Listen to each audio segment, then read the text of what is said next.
We're talking about spiritual matters, that we are in a battle between good and evil, a battle between the army of God and Satan and his followers.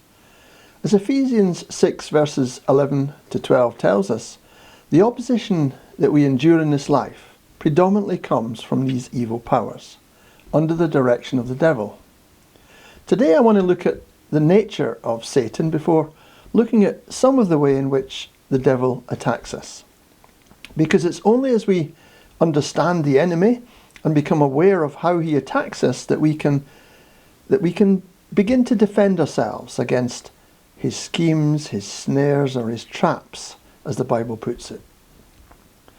Now, the nature of a trap or a snare is that it is covered, it is hidden, it is camouflaged in order to catch the victim unawares. That is how the devil works. And so we need to be aware of his schemes. The Bible tells us that Satan masquerades as an angel of light.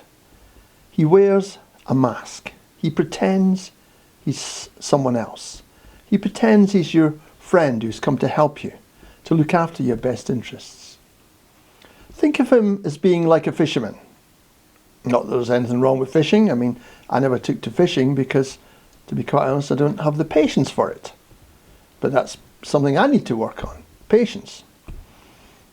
Anyway, the whole art of being a good fisherman is to conceal himself and his line, using camouflage, having a long line, being quiet and keeping still, keeping out of sight. The devil is a good fisherman, and he is fishing for something much more valuable than fish. He's fishing for souls.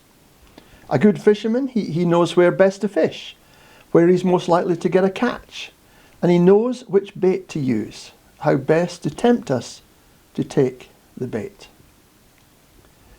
Satan has many different names in the Bible. He first appears in Genesis chapter 3 as a snake, which is so appropriate because a snake is slippery, just like Satan, who is cunning and devious in nature. When Satan came as a snake, he chose the right animal to best represent him. Other animals travel in a straight path, but not the serpent. The serpent quietly crawls along, wriggling from side to side. You hardly can tell which way he is headed. That's how Satan operates, moving this way and then the other, concealing his true intentions until he finds his prey and quickly strikes, injecting his venom to devastating results. Satan is active today in the world as never before. He is so deceitful and effective that many today don't even know that he exists, freeing him up to strike and to pick off his victims at will. Next time we're going to look at specifically at some of the methods that he uses. May God bless you and keep you safe. Thank you.